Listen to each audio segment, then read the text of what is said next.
أما بعد فأعوذ بالله من الشيطان الرجيم بسم الله الرحمن الرحيم إن ينصركم الله فلا غالب لكم وإن يخذلكم فمن ذا الذي ينصركم من بعده صدق الله العظيم.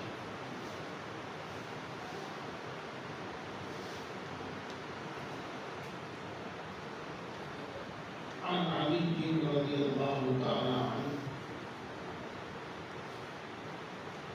قال قال رسول الله صلى الله عليه وسلم سيكون بعدي فتنة قالوا ما المخرج عنها يا رسول الله قال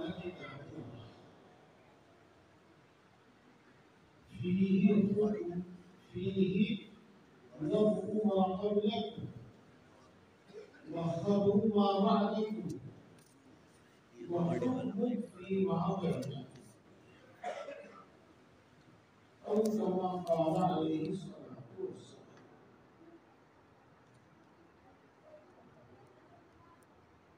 محترم دوستوں، آج ہمیں حالات کا بڑا شکوہ ہے. ہمیں اپنے ملک جوار کے حالات معلوم ہیں اور غیروں کا کہہ لو، دشمنوں کا کہہ لو، بہت شکوہ ہے، بڑی شکایت ہے. پورے ملک کے حالات کو دیکھو تو وہ بھی ایسے ہی ہیں، بلکہ اس سے بھی زیادہ خراب. اور پوری دنیا کے حالات کو دیکھو تو وہ بھی بہت بدتر ہے. ہمارے مسلمان بھائی اور خاص طور سے نوجوان ان حالات کو دیکھ کر بہت پریشان ہیں اور دل ہی دل میں سوچتے رہتے ہیں کہ آخری ان سے نجات ملے تو کیسے ملے، ان سے چھٹکارا ملے تو کیسے ملے. اگر ان کو کہیں سے کوئی امید کی کرن نظر آتی ہے تو وہ ادھر لپکتے ہیں، اس کے ارد گرد جمع ہو جاتے ہیں، ان کی بات کو وہ لیتے ہیں. یہ حالات بتاتے ہیں کہ یقیناً ہم ان سے چھٹکارا چاہتے ہیں، اس ذلت سے چھٹکارا چاہتے ہیں، اس کمزوری بے بسی سے ہم چھٹکارا چاہتے ہیں، اس ظلم اور زیادتی سے ہم چھٹکارا چاہتے ہیں.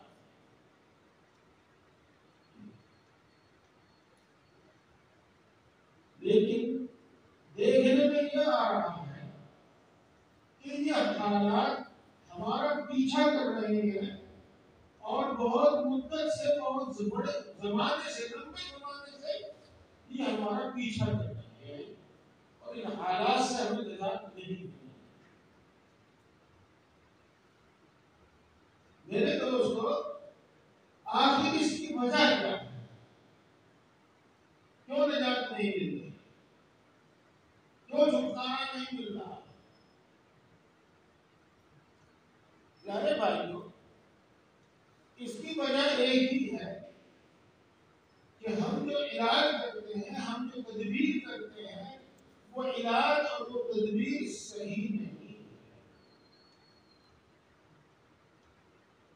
اس سے چھٹکارے کے واسطے ہماری جو کوششیں ہیں، اس سے چھٹکارے کے واسطے ہماری جو محنتیں ہیں، وہ صحیح نہیں.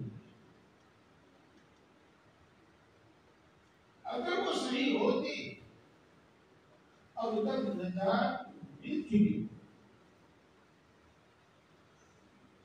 اس واسطے کہ ہمارا آنکھوں دیکھنا حال ہے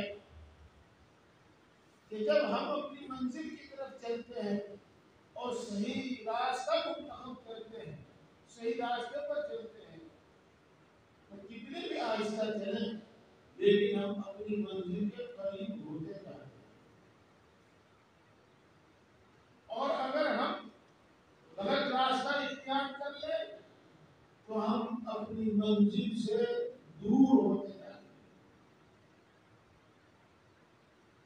اس لیے بات یہی ہے کہ صحیح علاج، صحیح تدبیر اختیار کی جائے تو اس سے نجات مل جائے.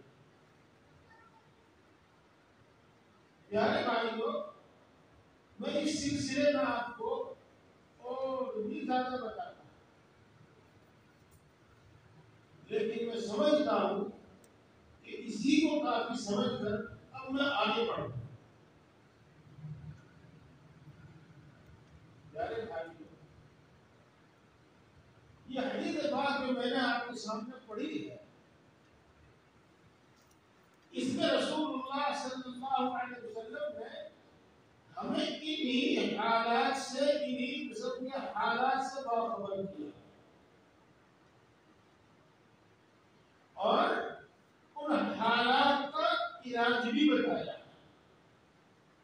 ان حالات کا حل بھی بتایا.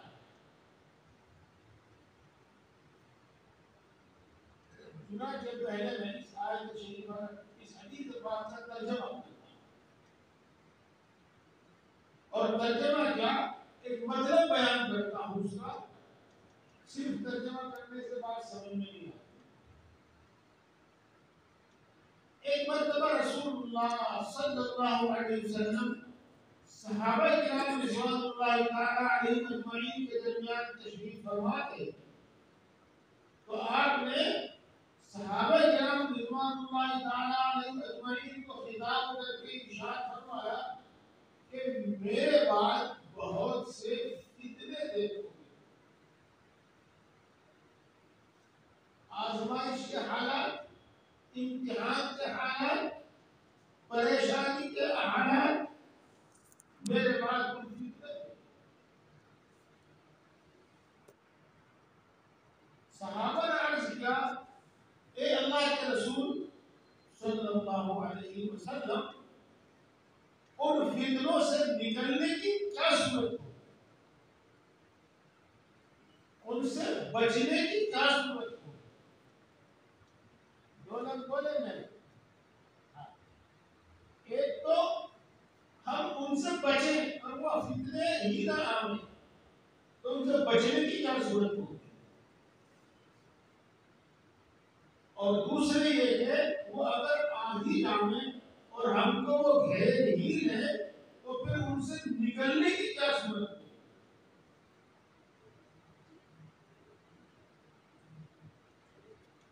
تو رسول اللہ صلی اللہ علیہ وسلم نے ارشاد فرمایا کہ ان سے نکلنے اور ان سے بچنے کی صورت اور اس کا طریقہ وہ اللہ کی کتاب ہے. اللہ کی کتاب کو سامنے رکھو اور ان آزمائشی حالات اور ان فتنوں کا حل اس میں تلاش کرو. اور پھر ارشاد فرمایا کہ قرآن پاک میں تم سے پہلے لوگوں کے حالات بھی بیان کیے اور قرآن پاک میں آئندہ جو کچھ ہونے والا ہے وہ بھی بہت کچھ بیان کیا گیا ہے. اور جن حالات میں تم زندگی گزار رہے ہو ان حالات میں تمہارے لیے کیا حکم ہے، تمہیں کیا کرنا چاہیے، وہ بھی موجود ہے.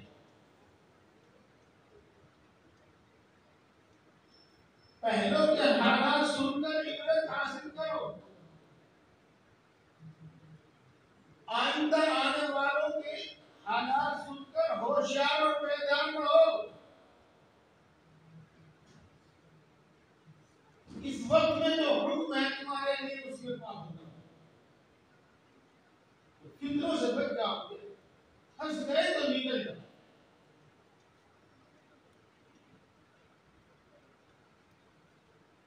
میرے بزرگوں دوستوں، امت پر سب طرح کے حال آتے ہیں. پچھلی امتوں پر بھی آئے ہیں، اس امت پر بھی آئیں گے اور آ رہے ہیں. تو ان حالات میں ہمیں اللہ کے رسول صلی اللہ علیہ وسلم کی تعلیم کو سامنے رکھ کر حل تلاش کریں. اور خاص بات یہ ہے کہ رسول اللہ صلی اللہ علیہ وسلم نبوت ملنے کے بعد قریب 23 سال اس دنیا میں تشریف فرما رہے ہیں. ان 23 سال میں امت پر سب طرح کے حالات آ گئے. اس واسطے ہمارے واسطے رہنمائی موجود ہے. رسول اللہ صلی اللہ علیہ وسلم کی زندگی پکی زندگی تھی. صحابہ کرام رضوان اللہ تعالی اجمعین کی ایک پکی زندگی تھی جس میں ڈرے سہمے زندگی گزارا کرتے تھے. پھر اس کے بعد مدنی زندگی آئی، مدینے کی زندگی آئی جس میں وہ خوف جاتا رہا اور روز بروز ان کی حکومت وسیع ہوتی چلی. اس کے بعد حضرت عمر رضی اللہ تعالی عنہ کا زمانہ آیا. اس میں آدھی دنیا سے زیادہ پر اسلامی حکومت.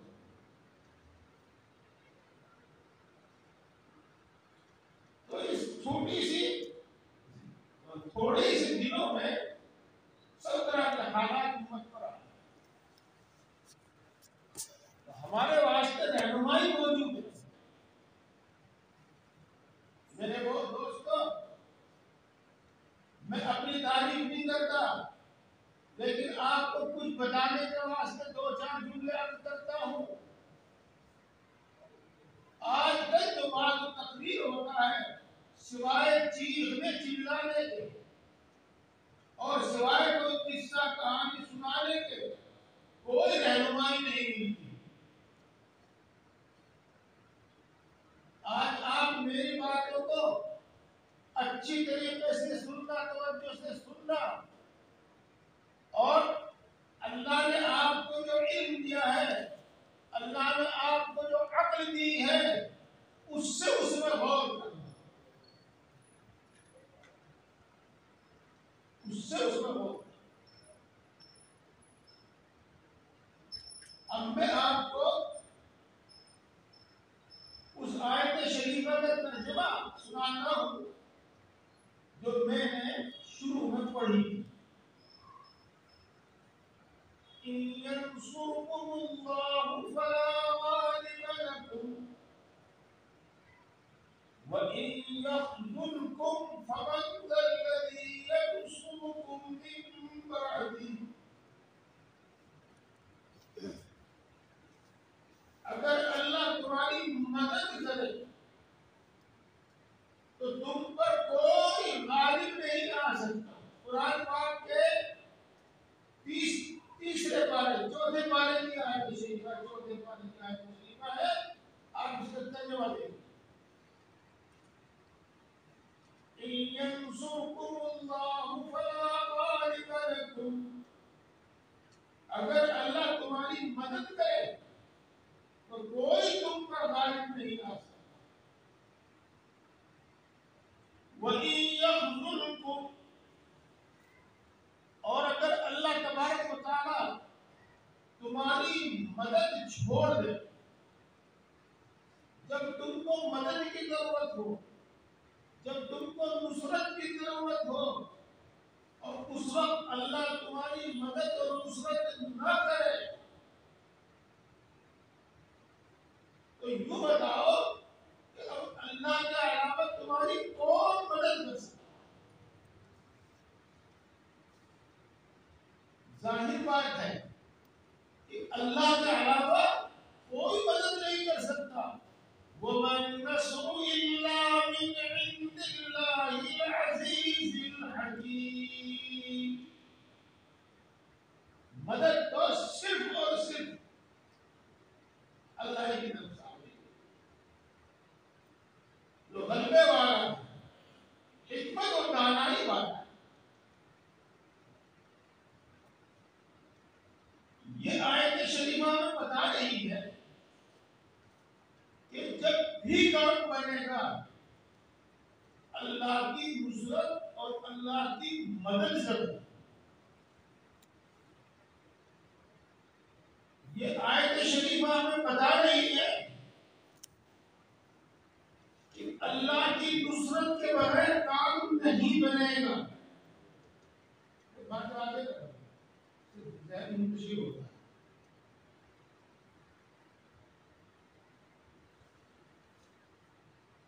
جب بھی کام بنے گا اللہ کی مدد سے بنے گا اور اللہ کی مدد کے بغیر کچھ نہیں ہو پائے گا. کوئی شخص کتنا بھی ساز و سامان والا اگر اللہ کی نصرت سے محروم ہے تو کامیابی نہیں ہے. اور کوئی شخص کتنی بھی عقل والا ہو، کتنے بھی علم والا ہو، کتنی بھی تجربے والا ہو، کتنی بڑی فوج طاقت والا ہو، اگر اللہ کی نصرت نہیں تو کام نہیں بنے گا.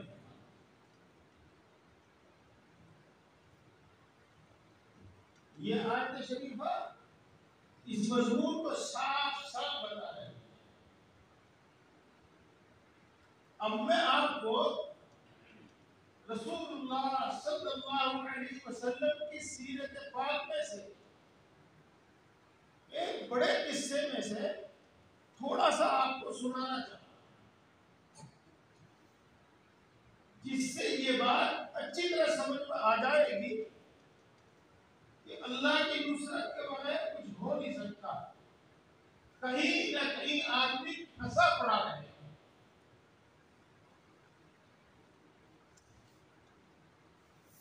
پیارے بھائیو، رسول اللہ صلی اللہ علیہ وسلم کی مکی زندگی میں کفار مکہ کی طرف سے، قریش مکہ کی طرف سے، دشمنوں کی طرف سے روز بروز زیادتیاں ظلم بڑھتے چلے. یہ واقعات آپ نے سنے اور واقعی ناقابل برداشت حد تک وہ ظلم اور زیادتی بڑھ گئی.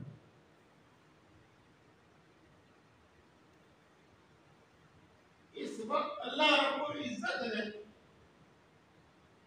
اپنے نبی حضرت محمد مصطفیٰ صلی اللہ علیہ وسلم کو حکم دیا کہ آپ کے صحابہ ہجرت کریں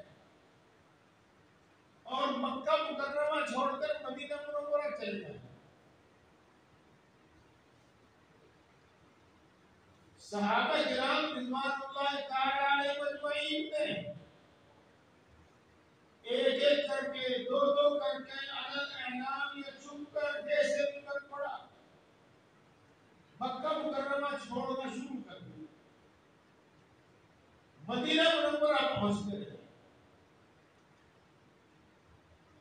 ابھی تک رسول اللہ صلی اللہ علیہ وسلم کو مکہ چھوڑنے کی اجازت نہیں ملی تھی، حکم نہیں ملا.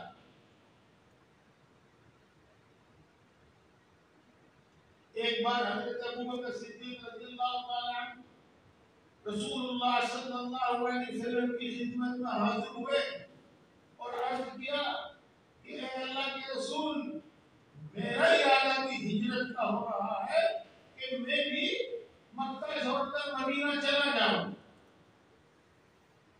رسول اللہ صلی اللہ علیہ وسلم نے ارشاد فرمایا کہ قریب مجھے بھی ہجرت کی اجازت ہجرت کا حکم ہونے والا ہے اور امید یہ ہے کہ ہم تم دونوں ساتھ ہجرت کریں۔ بہرحال رسول اللہ صلی اللہ علیہ وسلم کو بھی اجازت نہیں ہوئی تھی، یا تو یہ کہو کہ ابھی حکم نہیں ہوا تھا تو آپ ابھی مکہ مکرمہ میں موجود۔ بیشتر صحابہ کرام رضوان اللہ تعالی علیہم ہجرت کر چکے۔ جیسا کہ آپ نے ابھی سنا، مکے والوں کے ظلم روز بروز بڑھتے جا رہے ہیں، روز بروز بڑھتے جا رہے ہیں۔ جس چیز کا وہ ارادہ بھی نہیں کر پائے تھے، آج اور اب انہوں نے اس کا منصوبہ بنایا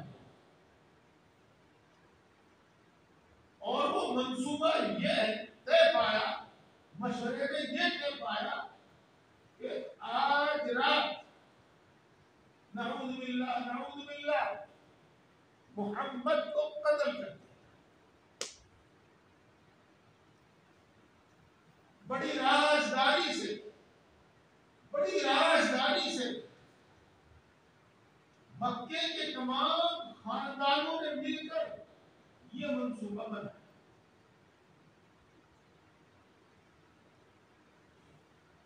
وَإِذْ يَمْكُرُ بِكَ الَّذِينَ كَفَرُوا لِيُثْبِتُوكَ أَوْ يَقْتُلُوكَ أَوْ يُخْرِجُوكَ۔ یہ آیت شریفہ ہے، شاید اس میں کچھ آگے پیچھے ہو۔ جب وہ آپس میں مشورہ کر رہے تھے، خفیہ تدبیریں کر رہے تھے کہ یا تو اس شخص کو قید کر دیا جائے یا اس شخص کو اپنے شہر مکہ سے نکال دیا جائے یا اس شخص کو قتل کر دیا جائے، یہ تینوں رائے سامنے آئی۔ آخر طے یہ پایا کہ آج رات میں اس کو قتل کر دیا۔ مکے کے خاندان میں سے جتنے بھی خاندان تھے وہاں پر بڑے بڑے لوگ، ذمہ دار قسم کے لوگ اس کام کے واسطے تیار ہوئے، تقریباً 13۔ اور پلاننگ یہ ہوئی، اس سے پہلے میں آپ کو بتاؤں، رسول اللہ صلی اللہ علیہ وسلم کی عادت شریفہ یہ تھی کہ آپ عشاء کی نماز پڑھ کر سو جاتے اور قریب آدھی رات گزرنے کے بعد پھر آپ گھر سے نکلتے تھے اور مسجد حرام میں جا کر پھر نوافل پڑھتے تھے، تہجد پڑھتے تھے۔ تو انہوں نے آپ کی اس عادت شریفہ کو سامنے رکھ کر یہ فیصلہ کیا کہ رات کو جب وہ آدھی رات گھر سے نکلے، حرم کے واسطے نکلے، تو اس وقت ان پر اچانک حملہ کر دیا۔ یہاں میں آپ کو بتا دوں کہ جب یہ انسان ظلم و زیادتی پر آتا ہے تو اس کے لیے کوئی اصول نہیں ہوتا، نہیں تو اکثر و بیشتر لوگوں کے یہاں اصول ہوتے ہیں، جانوروں کے یہاں اصول ہوتے ہیں۔ ہم نے دیکھا بھی ہے اور کتابوں میں بھی پڑھا ہے کہ جب جانور مر جاتا تو گدھ اور گوشت کھانے والے پرندے اس کے گرد جمع ہو جاتے، لیکن جب تک اس میں سانس باقی رہتا تھا اس وقت تک وہ اس کو نوچتے نہیں تھے۔ جب اس کا سانس بالکل نکل جاتا تھا تب وہ اس کو نوچتے۔ تو میں عرض کر دوں کہ ظالموں کے یہاں بھی کچھ اصول ہوا کرتے ہیں۔ ان کا اصول یہ تھا کہ وہ وہ کسی کے گھر میں گھس کر حملہ نہیں کرتے، کسی کے گھر میں گھس کر قتل نہیں کرتے. اس لیے انہوں نے یہ منصوبہ بنایا کہ آدھی رات کے بعد جب محمد نکلیں گے گھر سے قابو پر حملہ. چنانچہ جب اللہ تبارک و تعالیٰ کی طرف سے جب ان کا منصوبہ بن گیا تو پھر اللہ تبارک و تعالیٰ کی طرف سے دن ہی میں حکم آ گیا کہ آج رات کو آپ مکہ چھوڑ دیں.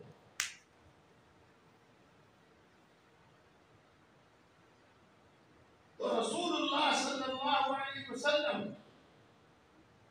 سب جب دوپہر ہو گئی خوب تیز دھوپ ہو گئی اور عرب میں اتنی سخت دھوپ ہوتی تھی، اتنی سخت دوپہر ہوتی تھی کہ جس طرح رات کو ہمارے گاؤں دیہات میں کہتے ہیں سوتا پڑ جاتا تھا. سوتا پڑ رہا تھی سمجھوتے بھائی ہمارے گاؤں میں تو بول رہے ہیں. اور کوئی باہر نہیں نکلتا تھا عام مطلب بلا شدید ضرورت کے. تو دوپہر میں بھی ایسا ہی ہوتا تھا. جب دوپہر میں ایسا ہوا تو آپ اپنے سر اور چہرے پر رومال ڈال کر حضرت ابوبکر صدیق رضی اللہ تعالی عنہ کے گھر تشریف. میں آپ کو اس وقت ایک نہیں دو بار بتا رہا ہوں اور آپ ان میں دونوں کو نوٹ کرتے رہے. میں آپ کی توجہ دونوں کی طرف مبذول کراتا ہوں. دوپہر میں نکلے، سب دوپہر میں نکلے. اس وقت نکلے جب آپ دور سے راستہ چلنے والے راستے میں نہیں نکلے. سر اور چہرے پر رومال ڈال کر نکلے، کھلے منہ نہیں نکلے. حضرت ابوبکر صدیق رضی اللہ تعالیٰ عنہ کے گھر تشریف لے گئے. اجازت چاہیے، اجازت ملی تو اندر سے چلے. اندر پہنچنے کے بعد حضرت ابوبکر صدیق رضی اللہ تعالیٰ عنہ سے فرمایا ایک بہت ضروری بات کرنی ہے، آپ یہاں سے سب کو الگ کر دو. یعنی بس میں اور تم تنہا دونوں بات کریں، اس بات کو سننے والا کوئی تیسرا نہ. حضرت ابوبکر صدیق رضی اللہ تعالیٰ عنہ نے عرض کیا کہ اللہ کے رسول یہاں تو اور کوئی نہیں ہے، بس ابوبکر کے بچے ہیں جن میں ایک عائشہ ہے جو آپ کی بیوی ہے اور ایک ان کی بہن ہے. تو خیر رسول اللہ صلی اللہ علیہ وسلم نے اس کو نظر انداز کیا. لیکن میں آپ سے عرض کر رہا ہوں کہ اس بات کو دوبارہ نوٹ کیجئے کہ گھر میں بیٹھ کر مشورہ ہوتا ہے، لیکن گھر میں بیٹھ کر مشورے میں بھی وہ فرماتے ہیں کہ سب کو الگ کر دو، ہم دونوں تنہائی میں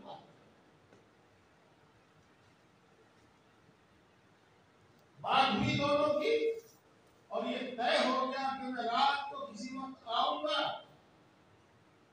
اور دونوں کا ہمیں یہاں سے نکل جانا.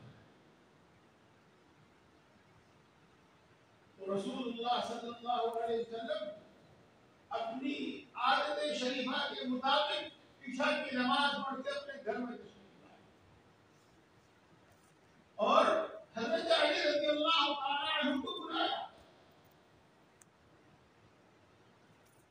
ان کو بلانے کی کیا وجہ تھی؟ ان کو بلانے کی دو وجہ تھی. آپ کو معلوم ہو جائے گا کہ باتوں سے دو وجہ تھی. ایک تو یہ کہ رسول اللہ صلی اللہ علیہ وسلم کے پاس مکے والوں کی امانتیں رکھی ہوئی تھی.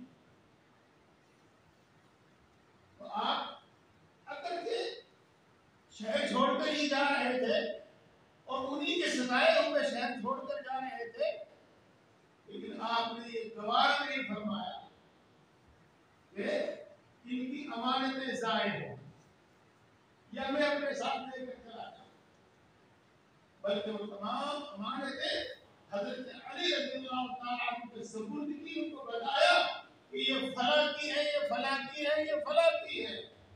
اور پھر ارشاد فرمایا کہ تم کل ان امانتوں کو پہنچا کر سپرد کر کے چلے آؤ اور مدینے میں آ کے ہم سے ملو.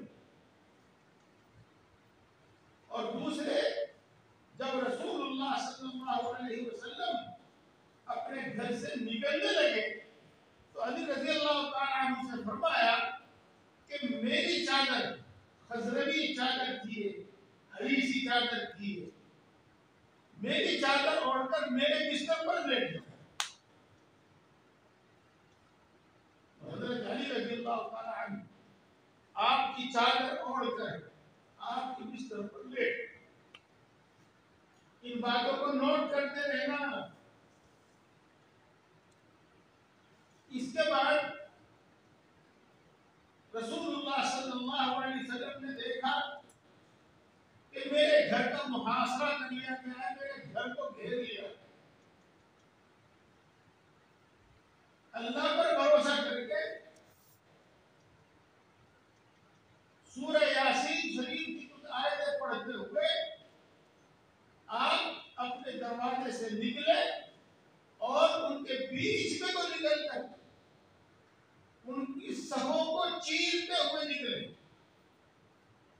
بلکہ روایت سے معلوم ہوتا ہے کہ آپ کے ہاتھ میں مٹی تھی جس میں کچھ کنکر تھی. وہ مسلح دشمن جو وہاں بیٹھے ہوئے تھے آپ نے کچھ کنکر مٹی ان کے سر پر ڈالی اور آپ وہاں سے بحفاظت نکل گئے.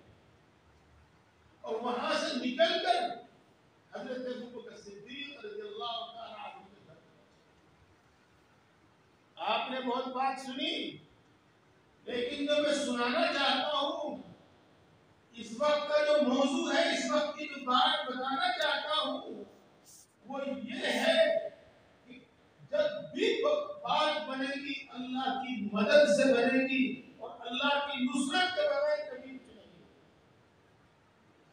اللہ کی نصرت نہ آتی اور ان دشمنوں کو اندھا نہ کرتا اللہ رب العزت تو آپ وہاں سے بچ کر نہیں نکل سکتے.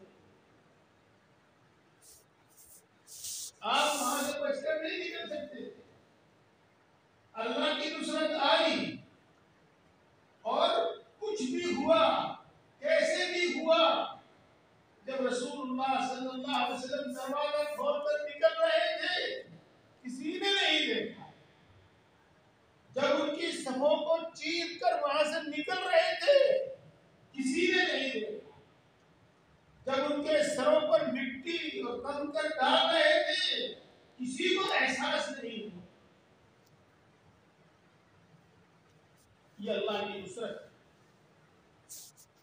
پھر عرض کرتا ہوں اللہ کی نصرت نہ آتی تو آپ وہاں سے بحفاظت نہیں نکل سکتے تھے.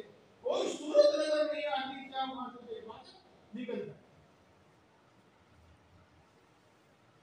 میرے دوستو، رسول اللہ صلی اللہ علیہ وسلم یہاں سے نکلتے ہیں اور رات بہت گزر چکی ہے. حضرت ابوبکر صدیق رضی اللہ تعالی عنہ کے پاس جاتے ہیں. حضرت ابوبکر صدیق رضی اللہ تعالی عنہ پہلے سے تیار بیٹھے ہوئے تھے. جس دروازے سے گھسے اس دروازے سے باہر نہیں نکلے بلکہ مکان کے پچھلے حصے سے، چاہے پہلے سے وہاں کوئی کھڑکی موجود ہو یا مکان کا پچھلا حصہ توڑا گیا ہو، بہرحال مکان کے پچھلے حصے سے. یہ باتیں نوٹ کیجئے. مکان میں دروازے سے داخل ہوئے لیکن دروازے سے واپس نہیں نکلے بلکہ مکان کی پشت سے نکلے. چاہے وہاں پہلے سے کوئی کھڑکی موجود تھی یا اسی وقت کوئی کھڑکی بنا ہے. اور رسول اللہ صلی اللہ علیہ وسلم وہاں سے چل کر تقریباً 3 میل 5 کلومیٹر کے قریب فاصلے پر ایک پہاڑ کی غار میں جا کر چھپ گئے جس کو غار سور کہا جاتا ہے.